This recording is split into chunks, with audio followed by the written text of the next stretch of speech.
So let's hit the last one. The last one's only a couple minutes, and that is the next fun subject. Aren't you inspired? How you doing out there, ladies and gentlemen? All right, the next poison, number 3, that you want to massively reduce or ideally eliminate from your diet is dairy products. You go, now you're attacking mother. This is America, for God's sakes. You tell me I can't have milk, apple pie, milk, hamburger, fries, hot dog.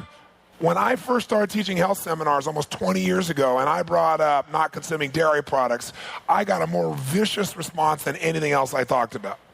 Today, people have some intelligence about it 20 years later. I mean, people would get up and confront me in the room. Like when I started talking about AIDS and HIV in the beginning, people went crazy because you were attacking one of the things they believe most in their life. But now most people know, they've at least heard from commercials, that most people are lactose intolerant, which means the sugar in milk they can't really metabolize. Now, by the way, sugar equals what? Quick, equals what? Acid, that's right. Sugar equals acid, and acid equals glue. Okay? So that alone will have an effect. But before I walk you through all the intelligent reasons, why don't we walk through the most intelligent reasons, step maybe for the final time into our Common Sense Corner. Think about this. You're drinking milk for what? Protein? No, you don't need the protein. The protein's available everywhere else. Calcium? A lot of people say, got to drink milk because I have calcium. Oh, that's great. Dr. Robert Ellis, who's probably the world's expert on calcium metabolism, he's done more than 50,000 blood tests on people. He says the people who consume 2 to 3 glasses of milk a day or more have the lowest levels of blood calcium of anybody he measures. And here's why. When you take all that milk into your system, it has this sugar, which turns to acid. When the acid is there, your body needs to buffer the acid, so it takes your calcium from your system to deal with the milk. In addition to that, besides that, you're taking in all the hormones of an animal that moves from being born at 100 pounds and goes to 1,000 pounds in 2 years. Now, I don't know too many children that do that.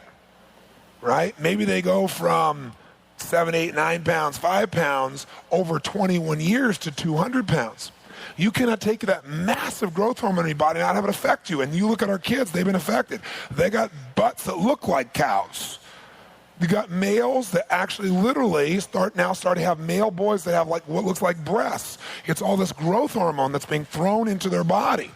You cannot possibly deal with that, not to mention what's been done to that animal, as we talked about before, and the way it's been raised.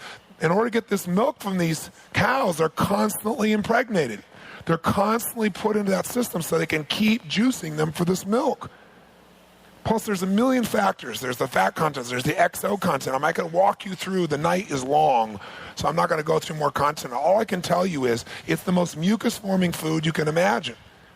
It covers the intestines of your body and it hardens like concrete.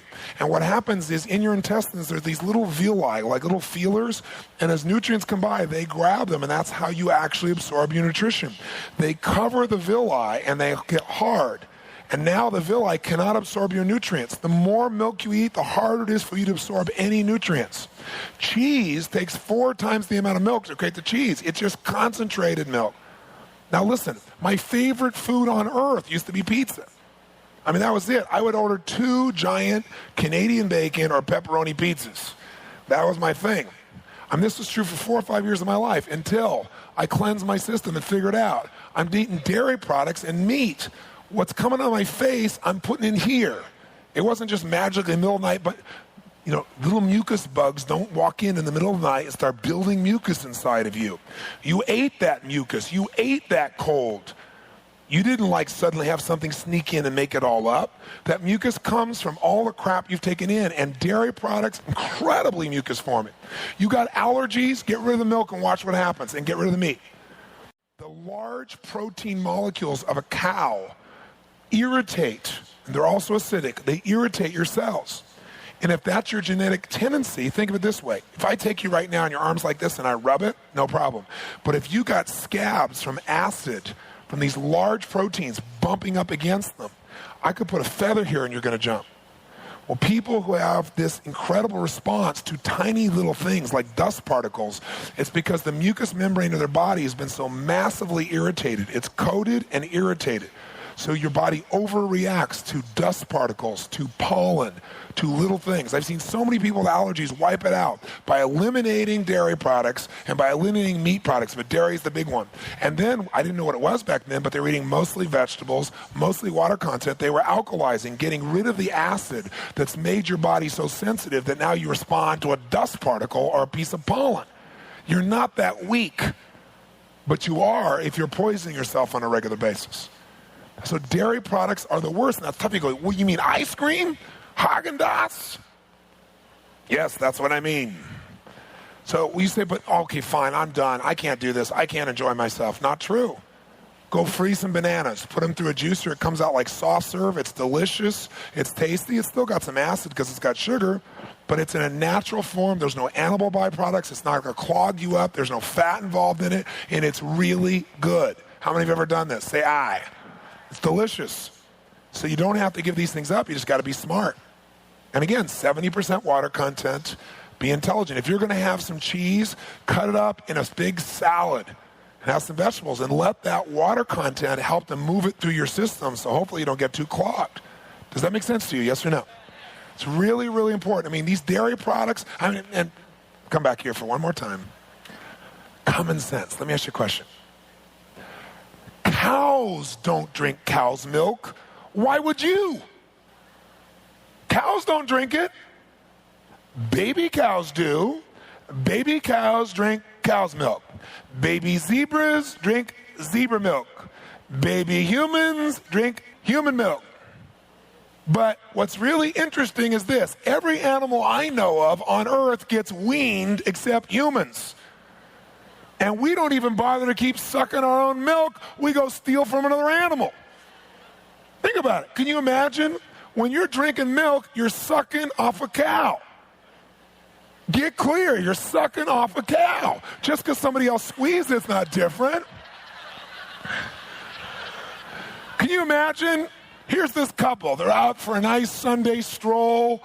They're out there walking along and they say, honey, would you like some milk? Yeah, well, there's a cow over there. And they go down all fours, come right over there, and just suck right off that cow. Right? Just because someone else squeezes it out for you and puts it in a glass, it's no different. You're still sucking off a cow. Grow up.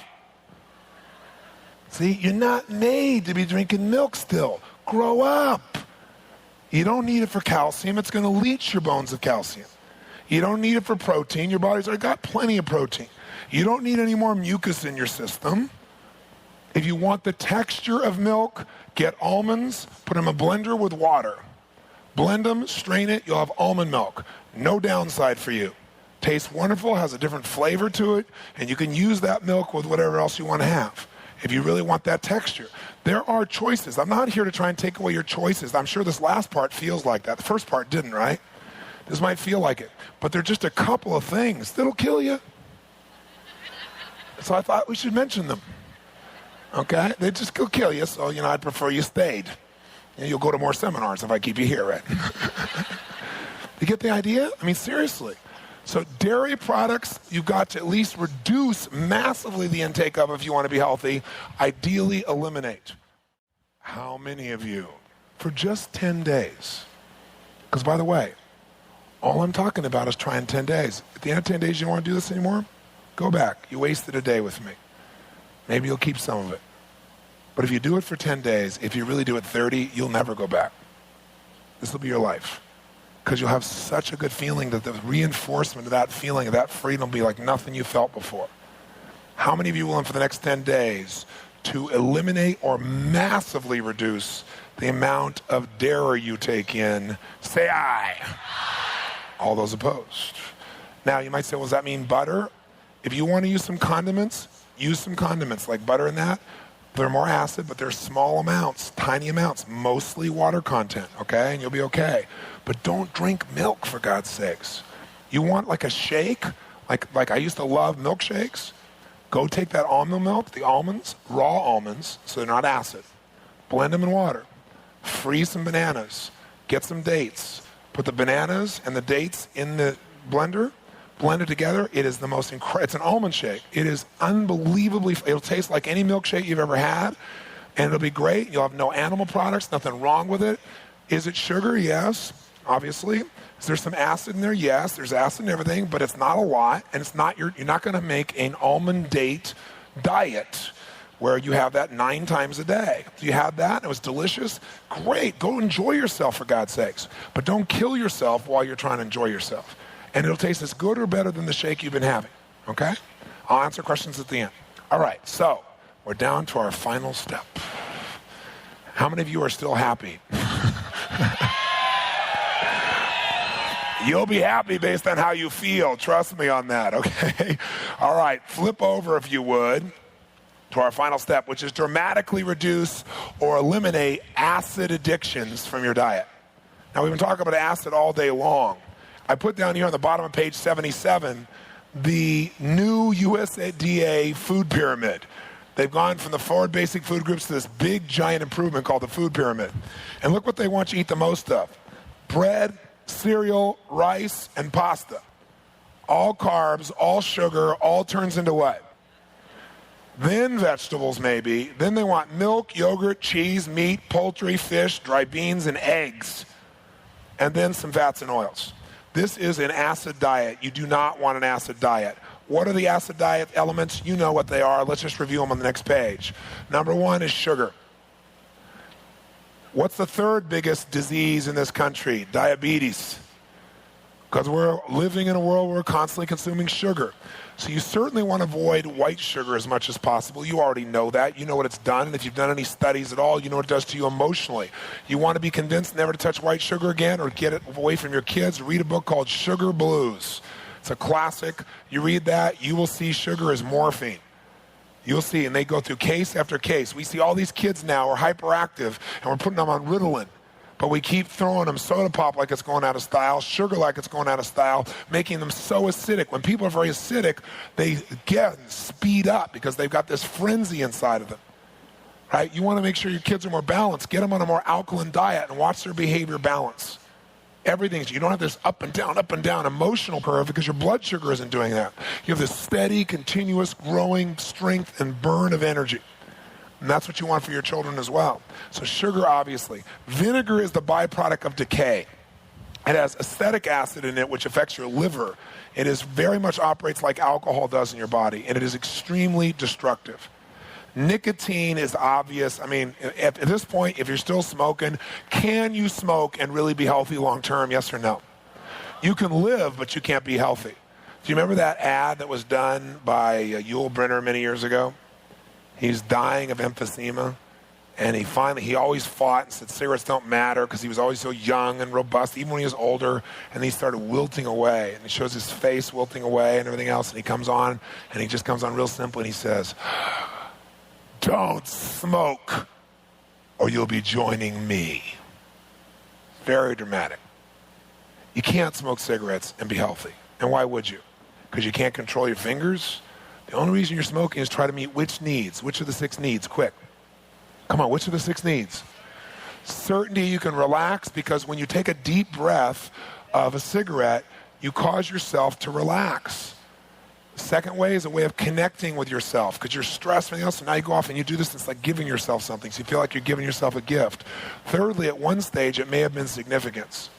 Unless now it's defiance that makes you significant because most people don't look very highly on cigarette smoking. But originally, people did. It was cool. And there are stages of our culture now where it's very cool. I'll tell you what, in the African-American community, you don't see anywhere near the amount of cigarette smoking as you do in the white community. You know why? Because down in, for example, in New York City, in Harlem, there were a group of mothers there that got really upset, and they began to publish the statistics of what happened from this, and they described this in billboards and in television and everything else within their community about this is the white man trying to kill off the black race. And when they saw it as being a race issue, that someone was taking advantage of them, cigarette smoking amongst African Americans went through the floor, young African Americans. And it still is. It's nowhere near what it is amongst whites. Nowhere near. Now here's what really blows my mind. Cigarette smoking, horrible. Cigar smoking, cool. Now, is that mind-boggling? What is the deal with smoking a cigar? What need are we meeting here? Significance, it's become a symbol of being a big shot. It was, in the 20s, and then disappeared. It was thought of you were stupid if you smoked a cigar. But about 5-7 years ago, right, it came back. Like things recycle, like you see these 30s and 40s swing clubs coming out, right? So it became a symbol. And people like Arnold Schwarzenegger, who is a friend of mine, a great guy, they all want to be unique. If you've been to my CE seminar, my one-day business seminar, you know that achievers' number one value in life is to be unique. They'll do anything to avoid being one of the pack. So Arnold will go buy a Hummer before anybody else did and convert it. Now Hummers are popular because Arnold did it. Right? People that are totally want to be unique at all costs. So now if you're smoking a cigar, you're a big shot. But the problem is cigar smoking has immense negative effects, but truthfully not as bad as cigarettes, but still horrible. And you know why? Cigarettes get their taste because they're cured in sugar. And guess what that sugar does? It becomes acid. And that acid, it's not just the tar, the nicotine that goes in your lungs, it's the acid that comes from the sugar that goes in your lungs that creates the irritation. Cigars are not cured in sugar. And so there is less of a cancer rate. But you still have all kinds of other damages that occur by smoking a cigar. But people going out and doing this thing en masse, like it's cool. And I was talking to a friend of mine that started smoking them. He's in the television business. And I said, get out of here. What the hell is this, smoking a cigar? He eats well, he does this well. Well, he said, well, I feel like my life is so organized and so centered that sometimes you just got to take a little adventure. I say, yeah, go hang glide. A cigar is like living on the edge. It's just a symbol of trying to be significant. It's dumb. Other acids, alcohol, we've already talked about. You don't want to drink alcohol when you're pregnant. Why? Because alcohol alters. It irritates and alters sensitive tissues in the body. It kills off brain cells. If you just feel a little bit relaxed, a little bit of high, not drunk, you've killed off 100,000 brain cells. Now, I don't know if you've ever seen, any of you, the brain, most of you probably haven't, of an alcoholic. But if you went to the university and you studied pathology, sometimes the university professor will show it to you. It doesn't look like a brain. It's staggering. It just looks like something ate it away, and it's alcohol. And the only reason you drink alcohol is either to be accepted by somebody else in a peer group who has a lower standard, or to try to make yourself feel good, which, how fast could you make yourself feel good without alcohol? How fast? Is there a state you can get with alcohol that you couldn't get without it? Yes or no? No way. It's not true. No way. And every time you mix alcohol with everything else, it destroys your ability to digest everything else. You go, yeah, but alcohol helps digestion and it thins your blood. Well, aspirin will thin your blood too. Aspirin, by the way, is a pure acid. Thinning your blood is not the answer. Cleaning out your arteries is the answer. The reason they're trying to thin your blood is because they're trying to get it through a little hole. It's getting smaller and smaller because you're full of waste and cholesterol. So once again, we're trying to put ointment on the outside of something, and the ointment in this case may not create a real irritation, but the aspirin does. So you don't want to fall into this trap of buying into a study that's promoted by someone who sells the product, right? Next is caffeine. We've come to the end here with Starbucks, haven't we, ladies and gentlemen? Starbucks. Think about it. Here's Starbucks. Here's Schultz, who's making more than $1 billion a year selling you water, cream, and caffeine. Systematically killing you, and I'm sure that's not his mindset about it. I'm sure he's a great guy. Systematically killing yourself. What is coffee? Pure, complete acid, about as acidic as you can possibly get. Caffeine is from the morphine family, by the way. It is a nerve toxin.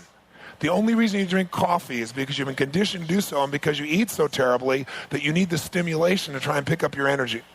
Now, years ago, you used to drink Joe's Black, but now you don't do that. You mocha saka. It's an adventure drink today, right? It's got some special name from some special place. And of course, is it the same size it used to be either? No, like super big gulp, it's this big. So now let's take some cow mucus in, and let's mix it in with some acid to burn some holes in the inside of us. And let's sit down and pay $3 for that and feel like I'm an achiever because I have mocha smocha poo-poo.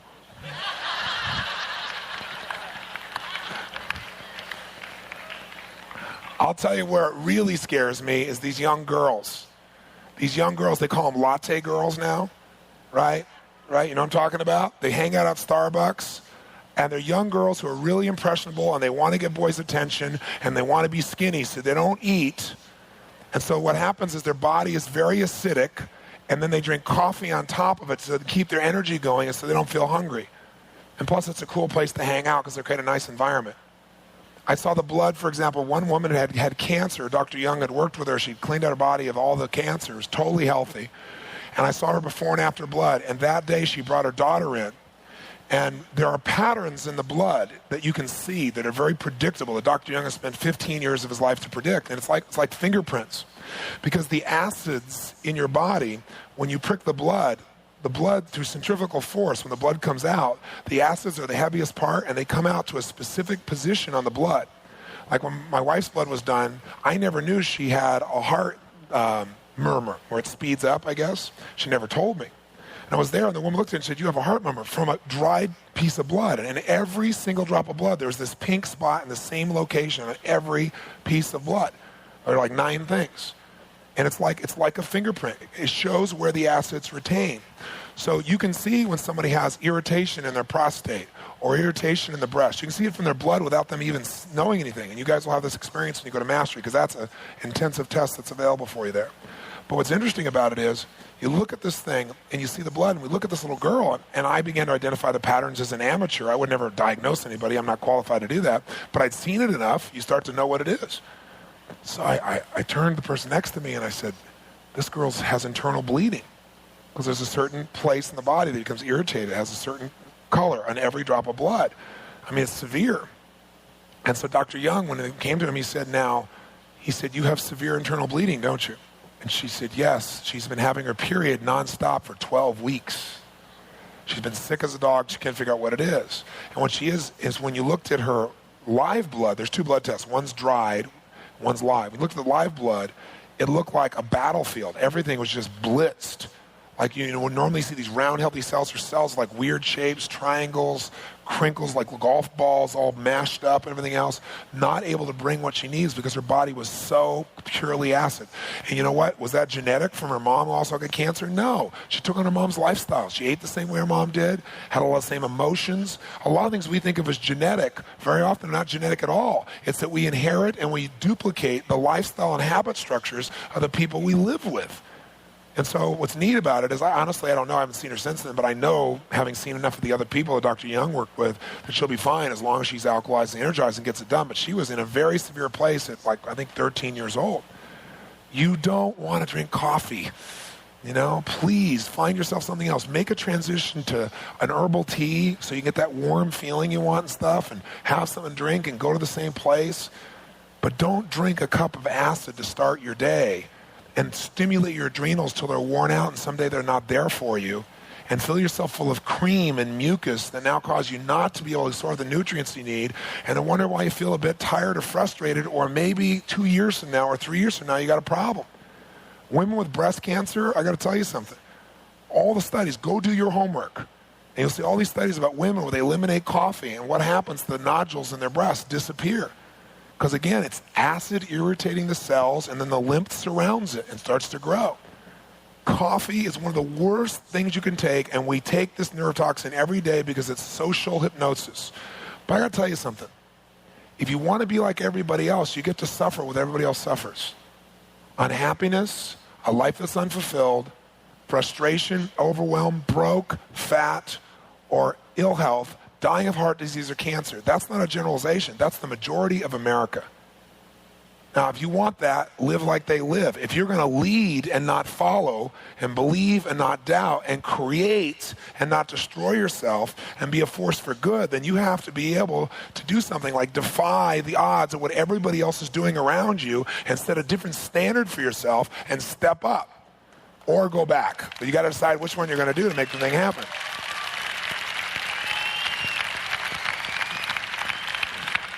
And the last one I put in here for you is drugs. And I don't think we even have to go through that. I mean, if you're saying, yeah, but I only do it a little, you're poisoning yourself. Drugs are a way to try and alter your state. They don't give you what you want. So here's our final step here, and then we'll do a little celebration. That is, here's my 10-day challenge. Put your body in peak state, in your chair. Peak state. Wake it up. All right? Here's the 10-day challenge. What I want you to do is for 10 days the following things. You do these following elements for 10 days, and you will feel the change. You do them for 30 days, you'll get the results that you really want. I'm over on page 82.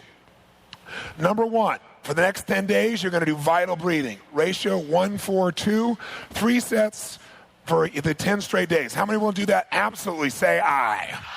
Number 2, you're going to make sure your primary diet, 70% of your diet is living food, live food. That means high water content food. If you're not sure whether it's water content, it's not. It's that simple. If it's processed out of it, it's not water. And you want to have 3 liters ideally of the green drink, and you can get that when you go outside if you want. Purchase some of the green drink and some pH for yourself and do it right away. Do it tonight. Some of you are tired right now. You've been here for a long time. You haven't had a break. Before you go eat, go out there and do it. Get yourself a little tablespoon of it, drop it inside the glass, stir it up, put the pH in and drink it. Have 2 or 3 glasses of that. And you'll see immediately a difference in how you feel. Your energy will pick up. You'll be vital. You're giving yourself the vitality, the electrical charges that you really need for your system. Number 3, aerobic power and maximum strength. You're going to exercise a minimum of 5 times, ideally 6, during the next 10 days in aerobic level. How do you know it's aerobic? You can carry on a what? Conversation, good. On a scale from 0 to 10, it's level 7 roughly. Or you can do 180 minus your age and use a heart monitor and be right in that zone from that number up to 10 above it. And you're in the zone where you are burning fat, not sugar, and you're training your metabolism. You're not going to get what you want unless you train your metabolism. You want to find out about how to get maximum strength, what you can do on that. The book that's out, if you want to write it down, because I didn't get the document out for you, the book that's out that's available right now in paperback is called Static Contraction. Static contraction, like contracting a muscle statically. Static contraction training, it says gain up to 25 pounds of pure muscle mass in 10 weeks. Most people can't find a way to get 10 pounds of muscle mass in a year. And this is the authors are Peter Sisco, S-I-S-C-O, and John R. Little. They also have a website.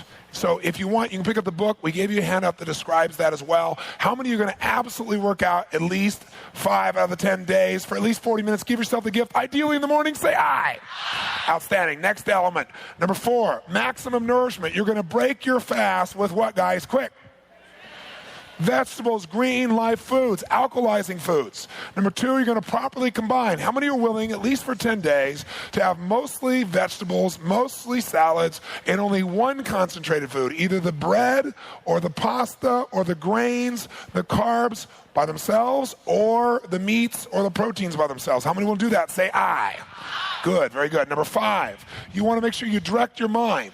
You start to get stressed, ask yourself the question, will this even matter 10 years from now? The answer in most cases, when you're stressed, it won't matter 10 years from now. This stuff will, but other stuff won't. So don't allow yourself to be stressed. Cultivate an attitude of gratitude. Best way to do that is commit to an incantation. Something as simple as every day and every way I'm feeling happier and happier. As third grade as that sounds, go on a walk for 20 minutes and say that again and again.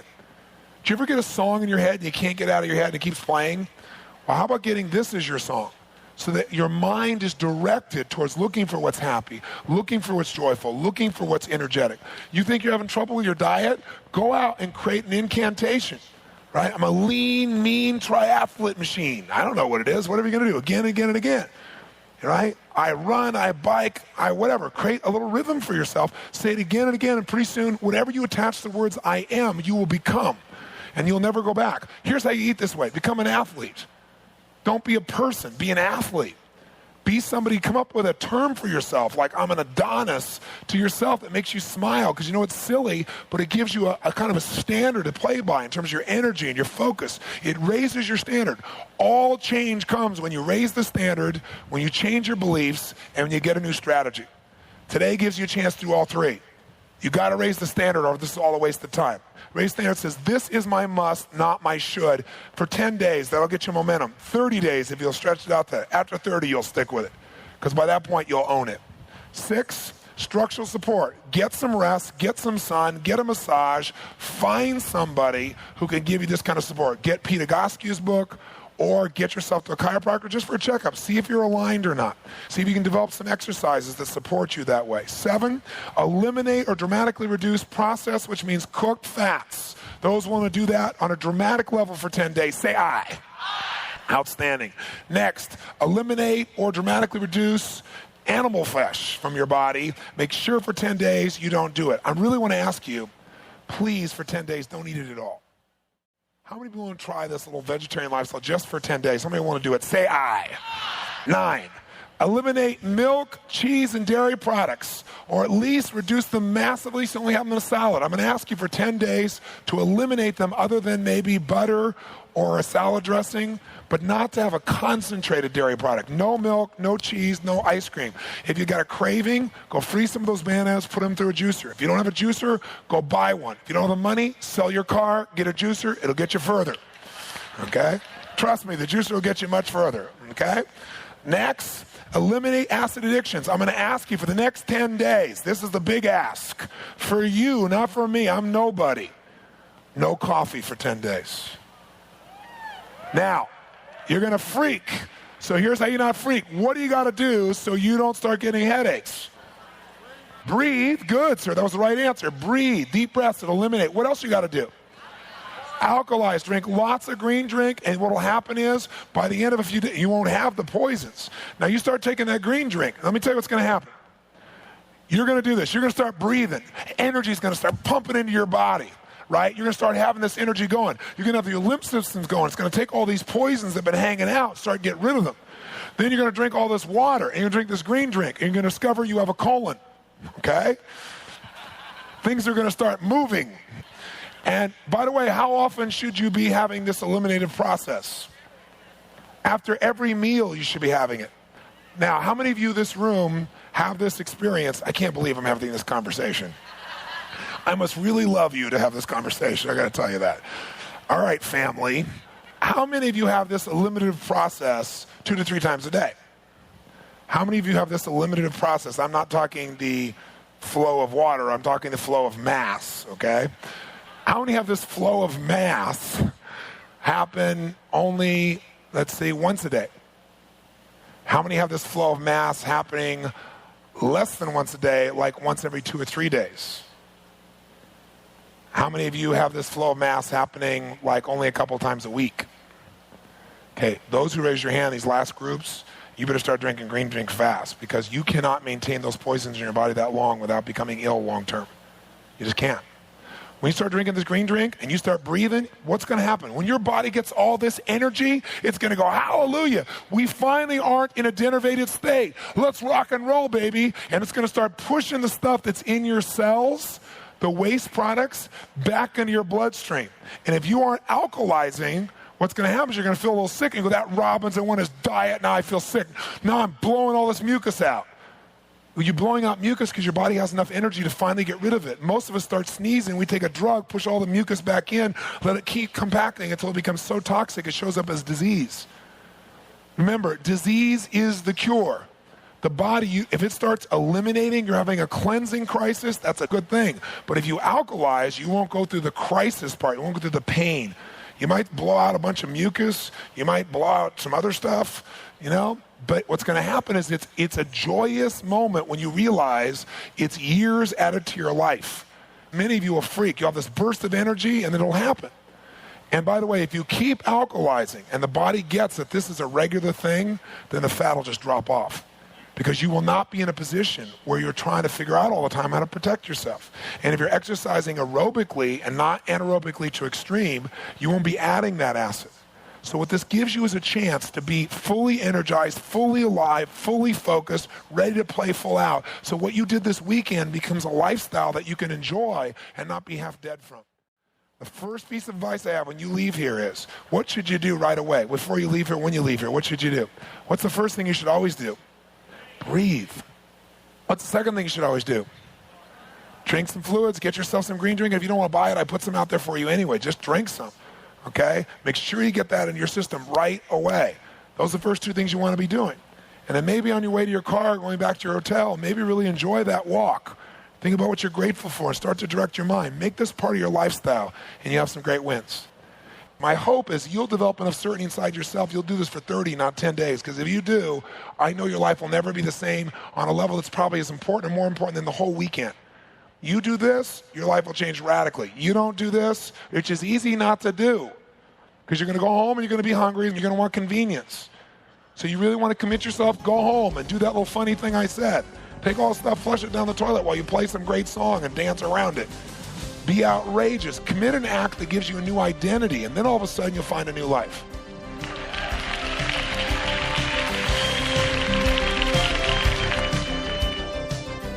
Well, what do you think? Sound pretty crazy? Sound outrageous? Sound like a big stretch? That's good, because you don't want something that's too easy. People say, oh my gosh, I wish it were easier. No, wish you were better. If you listen to these tapes and you're hearing my voice right now, I really want to compliment you, because you're one of the few who do versus the many who talk. Everybody says, I want a better body. I want more energy. I want more life. I want more. I want more. I want more. This is what I want, but I'm not willing to do anything. So I wanted to come back on this tape live to you and just say, congratulations on what you've done here. Now it's time to implement. And the way to implement is not to overwhelm yourself or your kids or your family. The way to implement now is say, okay, what are the fundamental things that he's talked about here that I'm absolutely willing to commit to? Am I absolutely willing, beyond a shadow of a doubt, to reduce the amount of, let's say, animal proteins I'm taking in my body? Am I absolutely willing to properly combine my foods? What are the things he's talked about I'm willing to do? And ideally, you'll do all of them, and you'll see the checklist in front of you for at least 10 days. Because even if you're skeptical, and I'm totally respectful if you disagree, the ultimate test is your own body. So please take the time, take my 10-day challenge, follow through on these steps, and judge by results. But don't finish here. I want you now, the thing that'll push you over the edge is listen to Dr. Robert Young, because this man is absolutely genius. All I can tell you about him is I judge him by results, not only by his intellect and by his ability to demonstrate things in a laboratory. In his nutritional consulting, the people I've sent him from all over the world, no matter how severe their challenges were, I've seen immediate changes in them. And that's why I'm so amazingly committed to getting you to know what he's about. So don't hesitate. Don't say, okay, I got all Tony's stuff now. Now it's time to learn the next level with Dr. Robert Young. So continue your action. Don't lose momentum. Step up, because you want to know it all. Remember, knowledge is power when you act upon it, but you got to know it first. I wish you all the best until I meet you in person or see you again. Remember to live with passion.